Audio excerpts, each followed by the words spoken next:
राणंदगावच्या हद्दीतील ओसाड हेळकर पठारावर धक्कादायक घटना। वृद्ध महिलेच्या खुनाचं नक्की कारण काय?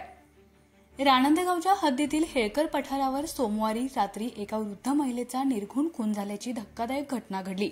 हिराबाई दाजी मोटे वय वर्ष अंदाजे 75 यांचा डोक्यात दगड घालून खून करण्यात आला।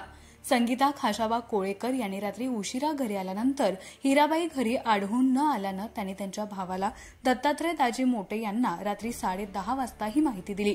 त्यानंतर सकाळी 10:30 वाजता संगीता आणि त्यांचा मुलगा संतोष हे रानात गेले असता मृतदेह आढळून आला। या घटनेनंतर आनंद गावात एकच खळबळ उडाली असून जमिनीच्या वादातूनच हा खून झाल्याचा संशय गावकऱ्यांनी व्यक्त केला।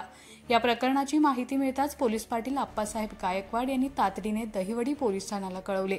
त्यानुसार सहाय्यक पोलीस निरीक्षक दत्तात्रय दराडे हे घटनास्थळी पोहोचले। त्यांच्यासोबत शिखर शिंगणापूर येथील मोहन हांगे, नंदकुमार खाडे आणि इतर पोलीस कर्मचारी उपस्थित होते। पोलिसांनी पंचनामा करून मृतदेह उत्तरीय तपासणीसाठी पाठवला आहे।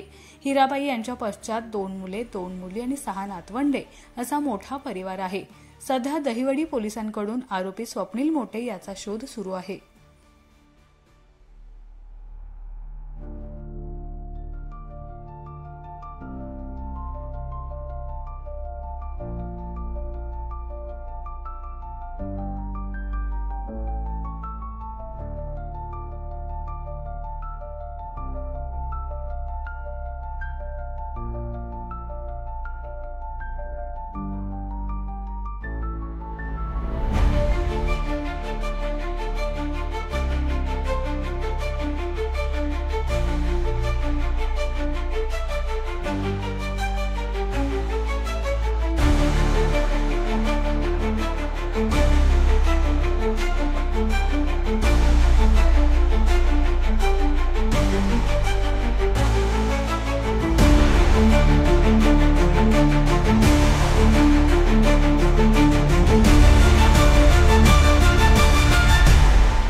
खानापूर तालुक्यातील एकमेव सर्वसमावेशक हक्काचं न्यूज चॅनल विटा लाईव्ह न्यूज चॅनल।